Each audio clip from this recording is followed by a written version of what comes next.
শিখা বড়ুয়া এখন পঞ্চশীল প্রার্থনা করবে। আপনারা সবাই ওনার সাথে সাথে সমস্যা উচ্চারণ করবেন।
Mahang madamitang madita.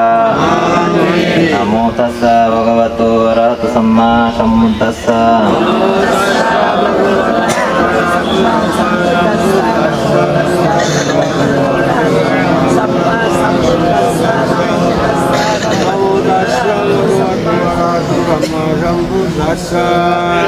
Buddhang saranang gacchami. Dhammang saranang gacchami. Sanghang saranang gacchami. Dutiyampi buddhang saranang gacchami. Dutiyampi dhammang saranang gacchami.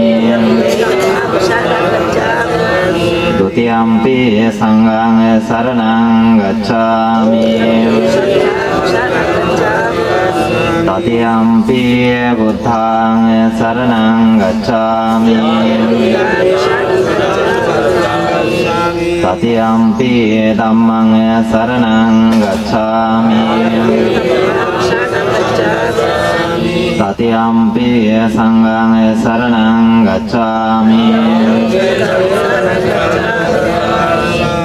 Saranang gamanang sampunnang panatipata biramani sikkhapadang samadhiyami. Adinadana biramani sikkhapadang samadhiyami. Kame swamiච්ඡාsara biramani sikkhapadang samadhiyami. Musavada viramani sikkhapadang samadhiyami. Suramarya majjappamadakkhana viramani sikkhapadang samadhiyami.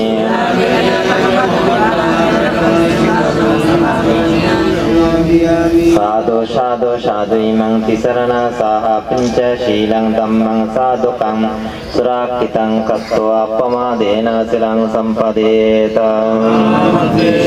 नमो तस्सा भगवतो अरहतो सम्मा सम्बुद्धस्सा नमो तस्सा भगवतो अरहतो सम्मा सम्बुद्धस्सा नमो तस्सा भगवतो अरहतो सम्मा सम्बुद्धस्सा yang manggalang tadasaye sintayang susadivakam shotanang nadigasanti atating sang sang manggalam desitang devo devena sabba papa binasanang sabba loka itatayam manggalang tang banamayem evam besutang ekang samayang bhagava sabatiyang biharati jetokone anata pindikasya ramem Ata punyatara devata vikantaya ratiyam avikanta vanna kevala kappang jita vannang upasetvam ena bhagavatena upasankamitua bhagavantang abhivaditvam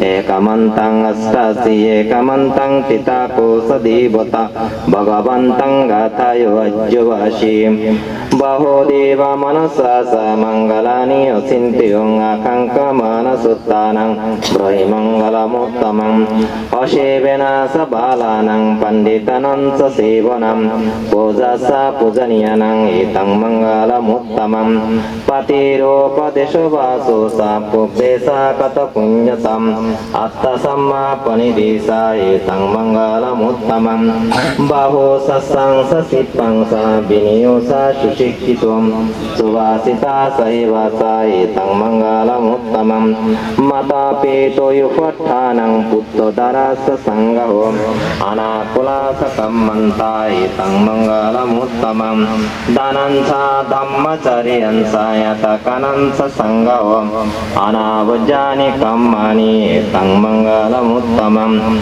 arate birati papa majjapanasa sangamam appamado sadammesu itang mangalamuttamam garoho sanibato sa santutti sa katapunyatam kalena dhamma savanang itang mangalamuttamam khante sa shubhasasata savanang sa dasanam kalena dhamma shakassa itang mangalamuttamam taposa brahmacariyan sarya shasana dasanam nebbanang shasya kriyasa itang mangalamuttamam puttasa lokadhammehi sittayang sana kampatim asokang birajang khemam etang mangalamuttamam etadisani kattuana sabbatama parajitam sabbatha shuting gatsanti tang tesang mangalamuttamam etena shassavajjena shuttite sabpadam etena shassavajjena sabbantaraya vinasanto etena shassavajjena hatute jayamangalanti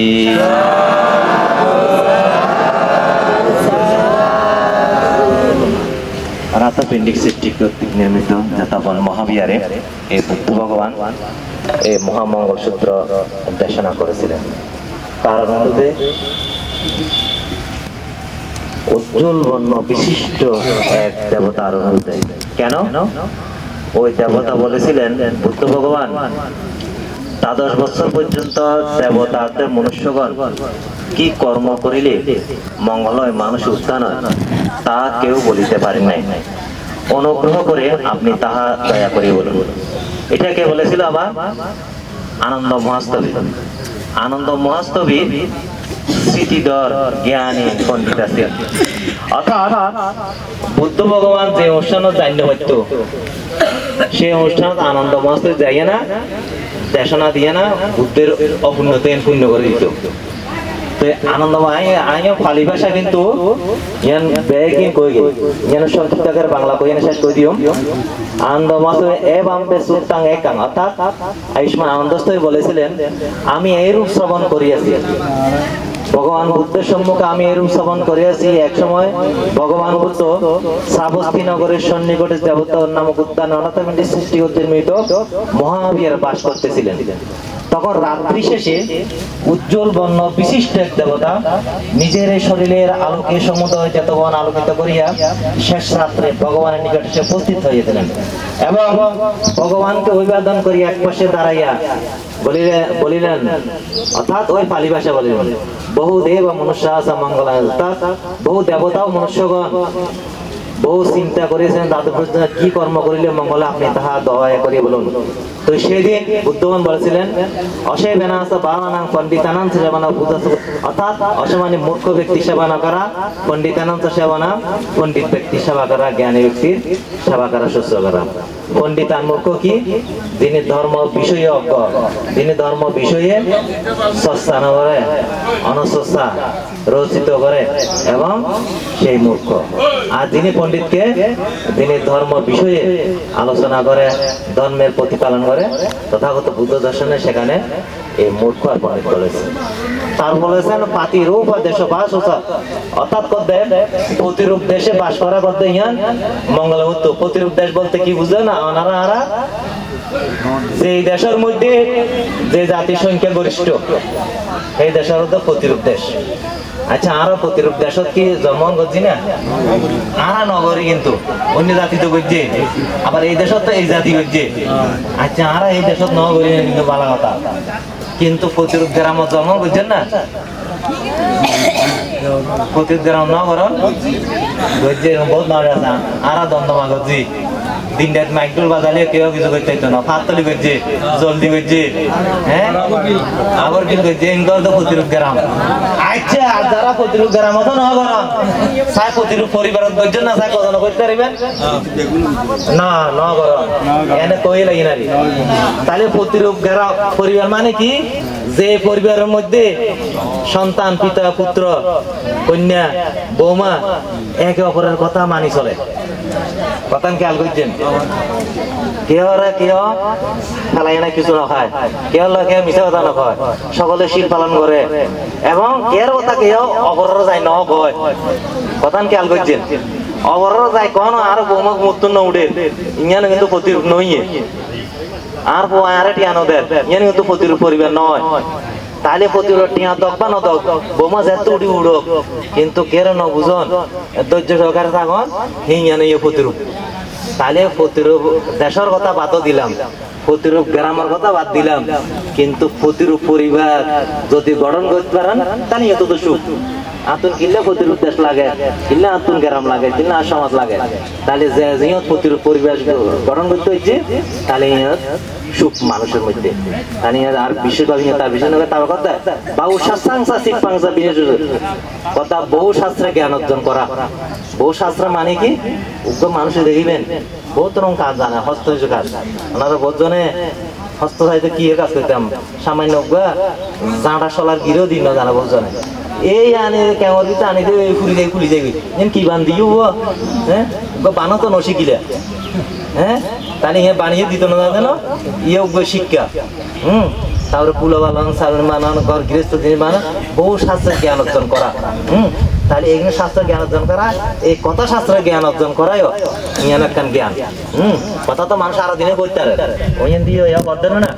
তাহলে কথা না দরকারি কথা, প্রয়োজনীয় কথা, কথা বাহু সৎসঙ্গ বিনয় সুভাষিত অর্থাৎ সুভাষিত বাক্য যেন কইয়ে মিষ্টি বাক্য কথা তো গড়গড়া নরগল আরা দিনে করতে পারে, কিন্তু মিষ্টি বাক্য সুভাষিত বাক্য কজনে খারাপ হয়। তারপর কথা মাতা পিতু পঠানা পুত্র দ্বারা সাঙ্গ, কথা মাতা পিতা সেবা করা, স্ত্রী পুত্র ভরণ পোষণ করা, অর্থাৎ নিষ্পাপ কর্ম দ্বারা জীবিকা নির্বাহ করা। আর পঞ্চ বাণিজ্য পরিহার করিয়ে না, হ্যাঁ পঞ্চনীতি অনুশীলন করিয়ে না, পঞ্চ বাণিজ্য পরিহার করে পঞ্চনীতি অনুশীলন করিয়ে না। আর জীবন জীবিকা নির্বাহ করে বুদ্ধ ভগবান ইয়ে ভিতরে বিষয় নির্দেশ দিয়ে তারপরে কি হইয়ে তারপরে দান দেওয়া, কত ধর্ম আচরণ করা, জ্ঞাতি সেবা করা, পূজনীয় ব্যক্তির পূজা করা, গরুর মধ্যে গৌরব করা, এটা কানন সাঙ্গ কত দান দেওয়া। আর বুদ্ধ ধর্মে এই কথা দানের কথাটি উল্লেখ আছে। এই জন্য অনেক বান্তলা আর কথা দানের কথা কয় আগে। আরে দান ব্যতীত ধন জন যৌবন পরিবার সমাজ কিছু রক্ষা নইব, বুঝেন না? অর্থাৎ পিতা মাতা যদি সন্তান সন্ততির অন্ন বস্ত্র চিকিৎসা বাসস্থান যদি দান না দিত তাহলে সন্তানের পক্ষে বরণ করা সম্ভব হতো না। ঠিক তদ্রুপ শিক্ষাগুরুরা যদি শিক্ষা দান না দিত, কোনোদিন ছাত্রছাত্রীরা এই মাস্টার ডিগ্রি অনার্স এইগুলো উচ্চ ডিগ্রি লাভ করে কোনোদিন না পারত। এই প্রকৃতিও যদি যথাসময়ে রোদ বৃষ্টি তাপ ইত্যাদি যদি দান না হইতো এই জীবন অস্তিত্ব কল্পনা করা যাইত।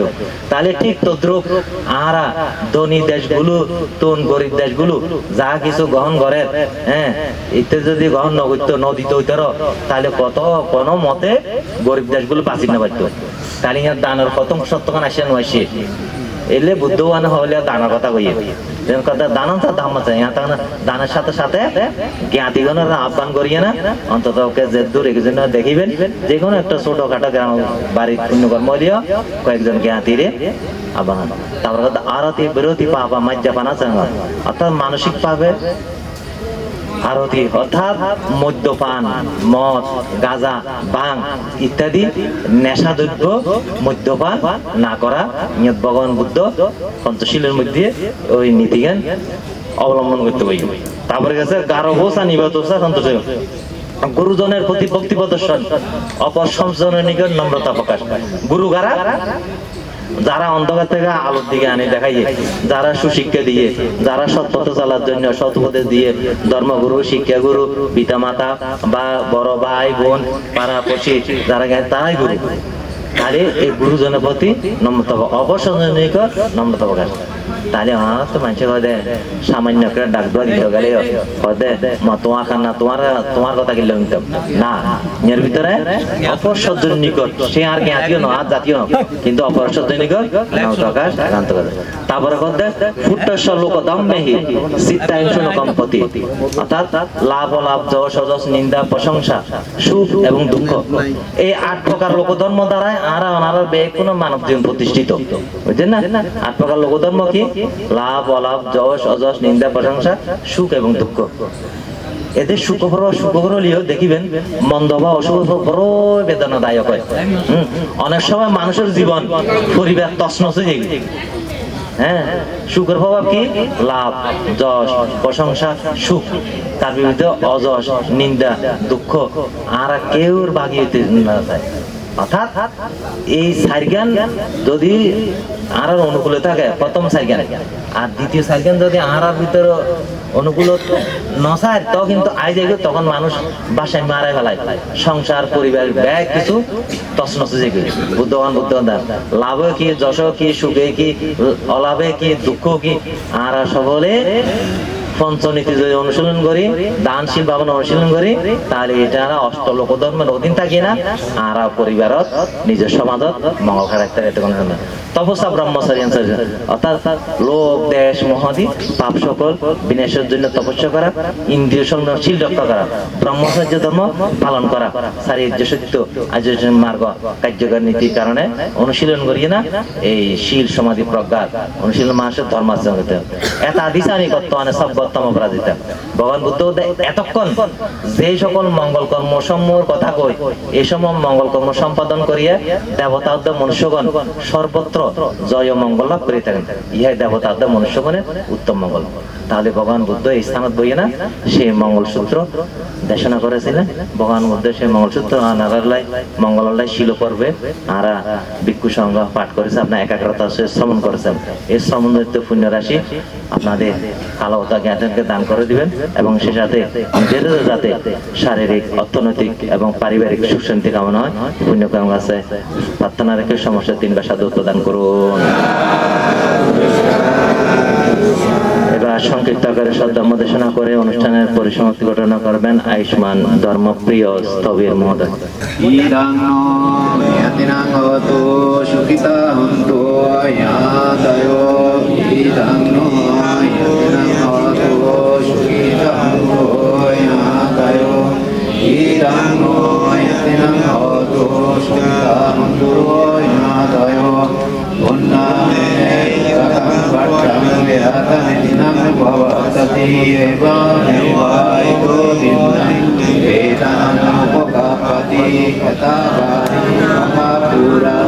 परिपुरन्ति सागरम् एवमेव इतो दिनं वेदानामुपकापति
চরণতলে বন্দনা এবং পূজনীয় ভিক্ষু সংঘের পাদপদ্মে আমার বন্দনা নিবেদন করছি এবং আপনাদের প্রতি আমার মৈত্রীময় প্রীতি এবং শুভেচ্ছা নিবেদন করছি। আপনারা যে স্থানে বসে আছেন, যেটা আপনাদের সম্মুখে দেখা যাচ্ছে, এটা হচ্ছে অনাথ পিণ্ডিক বা অনাথ পিণ্ড স্তূপ। যিনি অনাথের মধ্যে যিনি শ্রেষ্ঠ, যিনি দান করে থাকেন, সেই অনাথ পিণ্ডি যিনি ভগবান তথাগত সম্যক সমুদ্রকে যেতবন বিহার দান করেছিলেন, সেই অনাথ পিণ্ডিকের স্তূপ। এটাকে বলা হয় কচ্ছিকুটি, এটাকে বলা হয় কচ্ছিকুটি। তো এটা বর্তমানে ত্রিপিটকে উল্লেখ রয়েছে। আর আমরা যেটা ওই পাশেরটা ঘুরিয়ে এসেছি, সেটা হচ্ছে জালিবন অঙ্গুলিমালার গুহ। ভগবান তথাগত সম্যক সমুদ্র সেই অঙ্গুলিমালা অহিংসুককে তিনি প্রবৃজ্জায় দীক্ষিত করেছিলেন। আপনারা নিশ্চয়ই দেখেছেন, চতুর্দিকে ঘুরেছেন, এটাও দেখেছেন। এটাকে বলা হয় কচ্ছিকুটি, ওইটাকে বলা হয় পক্ষীকুটি। অতএব এখানে অঙ্গুলিমালা হচ্ছে, আমি অঙ্গুলিমালা কথাটা বলি, এটা তো ওখানে বলা হয়েছে। অঙ্গুলি মালা হচ্ছে ভার্গবদেব অর্থাৎ রাজা প্রসেনজিতের পুরোহিত ভার্গবদেব, ওনার প্রথম সন্তান অহিংসুক। প্রথম সন্তান যখন জন্মগ্রহণ করেছিলেন অর্থাৎ জন্ম নেওয়ার পূর্বে তিনি ওই গণনা করে দেখেছিলেন, দৈব যজ্ঞের মাধ্যমে গণনা করে দেখেছিলেন। গণনা করার পরে তারা বলছিলেন তিনি ভবিষ্যতে 200 অঙ্গুলিমালা হবে, 200 অঙ্গুলিমালা হবে। এই কথা জানার পরে তাহার ওই পিতা ভার্গবদেব তিনি চিন্তা করেছিলেন আতুর ঘরের মধ্যে উনাকে অর্থাৎ প্রাণে হত্যা করবে। কিন্তু তিনি যখন জন্মগ্রহণ করেন, জন্মগ্রহণ করার পরে তিনি দেখতে পেলেন ফুটফুটে এক সুন্দর তার ঘরে আলোকিত করে এসেছে। কিন্তু তিনি অহিংসুকের মনোভাব কোনোদিন ছিল না। অহিংসুকের 200 অঙ্গুলিমালের কোনো সময় তার মনে উদয় ছিল না। তিনি আস্তে আস্তে ধীরে ধীরে বড় হতে লাগলেন। বড় হওয়ার পরে তিনি তক্ষশিলায় তার লেখাপড়ার জন্য তাকে দেওয়া হয়েছিল। তিনি লেখাপড়া করতে করতে তিনি সহপাঠীদের সবচেয়ে অগ্রগামী ছিলেন। অর্থাৎ ক্লাসে যত ছাত্রছাত্রী আছে তাদের মধ্যে সে ছিল অগ্রগামী, অর্থাৎ প্রথম স্থান অধিকার। তাই তাকে এখান থেকে তক্ষশিলা থেকে কিভাবে বিতাড়িত করা যায়, বন্ধুরা সেই চিন্তা মাথায় নিয়ে তাকে প্ররোচনায় ফেলেছিলেন। কি প্ররোচনায়? যিনি শিক্ষক তাকে বলেছিলেন আপনার পত্নীর সাথে এই অহিংসুকের একটি প্রেম বন্ধনে আবদ্ধ হয়েছে, অথচ এই কথা ছিল ডাহা মিথ্যে। এই মিথ্যে কথার কারণে এই শিক্ষক তাকে ডেকে বলেছিল তোমার সমস্ত বিদ্যা তোমার শেষ হয়েছে, মাত্র আরেকটি বিদ্যা বাকি রয়েছে। সেই বিদ্যা যদি তুমি আহরণ করতে চাও, সেই বিদ্যা যদি তুমি শেষ করতে চাও, তাহলে তোমাকে একটি কাজ করতে হবে। কি কাজ? অর্থাৎ 1000 মানুষের নরহত্যা করে সেগুলি আমাকে দেখাতে হবে। যদি দেখাতে হয় তাহলে প্রতিটি মানুষের আঙ্গুল ছেদন করে মৃত্যুর পরে এটা আমাকে দেখাতে হবে। এইভাবে যখন ঘোষণা দেওয়া হলো তখন তিনি অহিংসুকের কথা তার মনে পড়ে গেল। অহিংসুকের কথা মনে পড়ে গিয়ে তিনি নেমে গেলেন যে প্রাণী বধের জন্য। প্রাণী বধ করতে গিয়ে 999 জন আঙ্গুল কর্তন হয়েছে, অর্থাৎ 999 জন মানুষ বধ হয়েছে। এই কর্তনের ফলে তিনি যখন আরেকটি আঙ্গুল বাকি আছে, তার মাথা চারিদিকে ছড়িয়ে পড়েছিল এই 200 অঙ্গুলিমাল এখানে চারিদিকে মানুষ হত্যা করছে। এখানে রাজা প্রসেনজিৎ চতুর্দিকে সৈন্য প্রেরণ করেছে, যাতে সেই অঙ্গুলিমালকে যেন ধরে তার ঘরে মানে মন্ত্রীরা ওখানে যেন নিয়ে যায়। এই কথা বলার পরে তখন মা কর্ণপাক পুরে ঢুকেছিল, অর্থাৎ আমার ছেলে নিশ্চয়ই মৃত্যুবরণ করবে, তাই আমি আমার ছেলেকে বলবো তুমি এই দেশ থেকে ত্যাগ করে চলে যাও, এই দেশ ত্যাগ করে চলে যাও। কিন্তু ভার্গবদেব বারবার বলছিলেন, পিতা বলছিলেন, তুমি অযথা এই কাজগুলি করছো কেন? তুমি তোমাকে বধ করতে যাচ্ছ। এই কথা শোনার আগে কিন্তু বুদ্ধ ভগবান যাচ্ছিলেন, ওই পথ ধরে যাচ্ছিলেন। রাখাল বালক বলছিলেন, এদিকে একটি দস্যু অঙ্গুলিমাল আছে, শ্রমণ গৌতম, আপনি ওইদিকে যাবেন না। তো উনি বলছিলেন, এখানে আমি আসছি দেখি কি হয়। তাই তিনি যখন এই ভগবান বুদ্ধকে দেখছিলেন, তখন তিনি চিন্তা করছিলেন, আরেকটি আঙ্গুল যখন আমার বাকি রয়েছে আমি পেয়েছি, এটাকে আমি যদি ধরতে পারি, এটাকে যদি আমি বধ করতে পারি, সহস্র আঙ্গুল আমার পূর্ণ হবে, সহস্র মানুষ বধ হবে। এই কথা চিন্তা করে যখন তিনি এটা বুদ্ধকে দেখতে পেলেন, দেখা পাওয়ার সাথে সাথে তিনি বলছেন, হে শ্রমণ গৌতম, তুমি দাঁড়াও। কিন্তু তিনি বলছিলেন, আমি তো দাঁড়িয়ে রয়েছি। তখন কিন্তু দাঁড়ানো অবস্থায় ধরতে পারছিলেন না, তিনি স্থির হয়েছেন।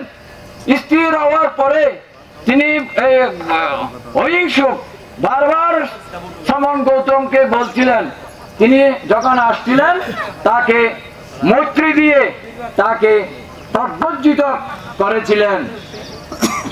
সাধু সাধু সাধু, এই প্রজ্বলিত করে তিনি যেতবনে অহিংসুককে যেতবনে নিয়ে গিয়েছিলেন।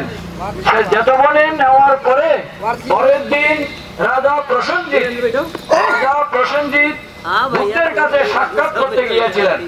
তার একটি নিয়ম আছে, তিনি রাজ্য কাজে যদি যেতে হয় আগে বুদ্ধের সাথে সাক্ষাৎ করে বের হতেন। তাই তিনি দেখতে পেলেন সেখানে অঙ্গুলিমাল, অর্থাৎ চিবর পরিহিত অবস্থায় তিনি ওখানে রয়েছেন। চিবর পরিহিত অবস্থায় তিনি ওখানে রয়েছেন। তিনি দেখতে পেলেন, বুদ্ধকে বললেন, বুদ্ধকে এই কথা বলার পরে বুদ্ধ বললেন, তিনি এখন মুক্ত পুরুষ। এই কথা বলে প্রসেনজিৎ চলে গেলেন। এই অঙ্গুলিমাল যখন বিজ্ঞান সংগ্রহ করতে যেতেন, খালি হাতে খালি পাত্রে তিনি ফিরেছেন। বুদ্ধকে বললেন, আমি আজকে আহার পাইনি, না পেলেও কোনো সমস্যা নেই। আরেকদিন যখন বের হয়েছে, এই সময় তিনি পথের মধ্যে দেখতে পেলেন এক প্রসবিনী নারী কাতরাচ্ছে, অর্থাৎ তিনি এখন তার গর্ভপাত হবে বিধে সেটি দেখে বুদ্ধকে গিয়ে বললেন, এখানে একটি নারী গর্ভপাতের জন্য কাতরাচ্ছে, এখন কি করা যায়? বুদ্ধ বলেছেন, তুমি এখন গিয়ে স্বস্তি করো, এখন গিয়ে তুমি অধিষ্ঠান করো, এখন তুমি ওই নারীর কাছে যাও। তখন তিনি বলেছিলেন, আমি যদি এখন এই স্বস্তির জন্য আমি ওই প্রসবিনীর কাছে যদি যাই, তাহলে আমি কি বলবো? আমি যে 999টি মানুষ বধ করেছি, 999 জনকে হত্যা করেছি। তখন বুদ্ধ বললেন, 999 জন হত্যা করলেও তোমার মনের দিক থেকে তুমি হত্যা করনি, তোমাকে প্রেরণা দিয়েছে অন্যজন, সেই কারণে তুমি অন্য কারণেই তুমি করেছ। অতএব তুমি বলো, তুমি গিয়ে এখন বলো তুমি মুক্ত পুরুষ। এই কথা বলার পরে তিনি বের হয়েছিলেন। বের হয়ে যখন অধিষ্ঠান করে ওনাকে বলছিলেন, সাথে সাথে সুন্দর নিরোগী হয়ে সুখী হয়ে তার প্রসব বেদনা থেকে একটি পুত্র সন্তান লাভ করেছিলেন। তিনি বুদ্ধকে গিয়ে বললেন এই কথা। তখন তিনি সবাই দেখলেন, বিশ্বের সমস্ত পৃথিবীর এই রাজ্যের সমস্ত প্রাণী বললেন, এই যে অহিংসুক বুদ্ধ ভগবান কিভাবে মৈত্রীর বন্ধনে আবদ্ধ করেছেন, কিভাবে ওনাকে প্রবুজ্জিত করেছেন, কিভাবে অরহত্ব ফল লাভ করেছেন। অথচ ওনার অরহত্ব ফল ইয়ে ছিল, প্রতিষ্ঠান ছিল, কিন্তু ওই দৈব এর কারণে তার ক্লাসের সমবয়সী যারা ছিল তাদের কারণে কুৎসিত রটানোর কারণে তিনি আর সেই পথ সেই কাজে যেতে পারে নাই। অতএব আমরা যেই অঙ্গুলিমালকে বুদ্ধ শাসনের দীক্ষা দিয়ে অরহত্ত বলে প্রতিষ্ঠিত করেছেন, এটাই হচ্ছে অর্থাৎ এই ভগবান বুদ্ধের কাছে দস্যু অঙ্গুলিমাল হচ্ছে এই অরহত্ত বলে কথা। অতএব চলুন প্রসন্ন চিত্তে আবারও 3 বার সাধুবাদ দিয়ে আমরা অনুমোদন করি। সাধু সাধু সাধু।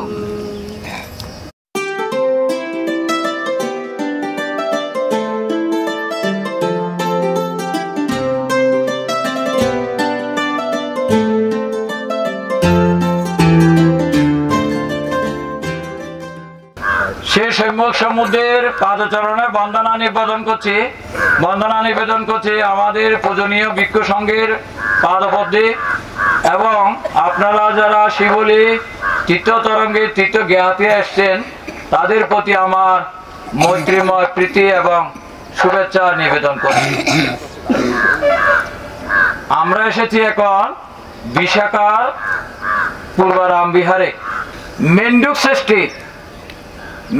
শ্রেষ্ঠীর ছেলে হচ্ছে ধনঞ্জয় শ্রেষ্ঠী। মেন্ডুক শ্রেষ্ঠীর ছেলে হচ্ছে ধনঞ্জয় শ্রেষ্ঠী।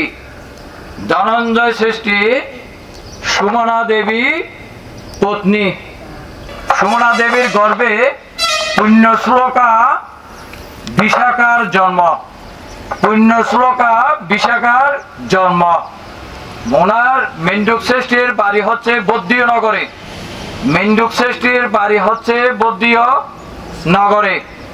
তো এই সুমনা দেবীর গর্ভে 7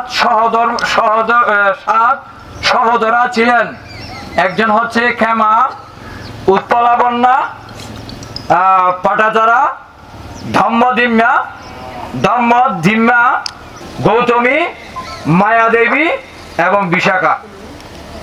এই বিশাখাকে হাতে নিয়ে মেন্ডুক শ্রেষ্ঠী বদ্রীনগরে বুদ্ধের কাছে গিয়েছিলেন বুদ্ধের ধর্ম উপদেশ শোনার জন্য। তিনি ধর্ম উপদেশ শোনার পরে মেন্ডুক নাতনি বিশাখা সহ মেন্ডুক শ্রেষ্ঠী ধর্ম দেশনা শুনে বিশাখা শ্রোতাপত্তি ফল লাভ করেছিলেন।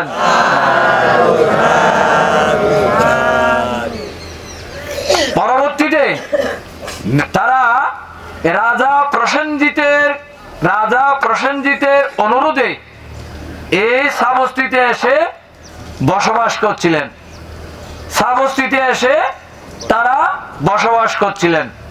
এই ধনঞ্জয় শ্রেষ্ঠী তারা বিশাখার সাথে বিবাহ হয় মৃগয়া শ্রেষ্ঠীর পুত্র পুণ্যবর্ধনের সাথে তার বিবাহ বন্ধনে আবদ্ধ হয়। তিনি ছিলেন বুদ্ধ ভক্ত। একদিন তিনি এই জেতবন বিহারে গিয়েছিলেন। এই মহালতা 3 জনের কাছে থাকতো। এই বিশাখা মহালতা নিয়ে যখন জেতবনে উপস্থিত হলেন, তখন এই মহালতা প্রসাদনী খুলে রেখেছিলেন। বাইরে হওয়ার সময় তিনি সেটা আর নিতে নেননি।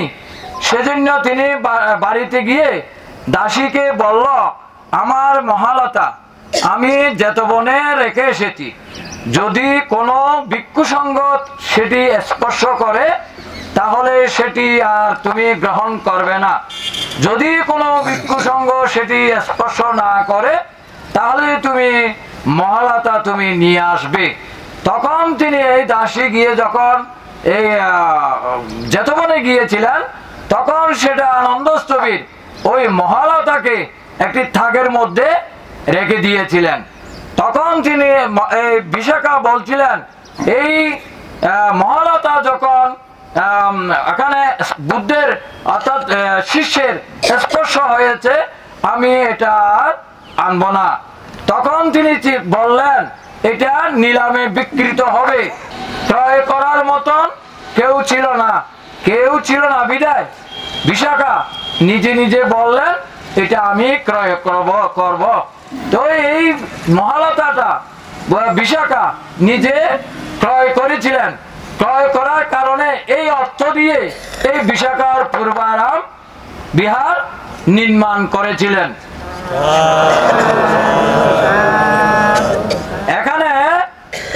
এখানে তথাগত সম্যক সমুদ্র 6 বর্ষবাস এখানে যাপন করেছেন। এই 25 বছর শ্রাবস্তীতে বর্ষবাস যাপনের মধ্যে এখানে 6 বর্ষবাস যাপন করেছিলেন। বাকি 19 বর্ষবাস 25 বর্ষবাসের মধ্যে 19 বর্ষবাস তিনি ওই জেতবনে বর্ষবাস যাপন করেছিলেন। তাই এই কথাটি সত্য ভেবে চলুন আমরা প্রসন্ন চিত্তে 3 বার সাধুবাদ প্রদান করি। সাধু সাধু।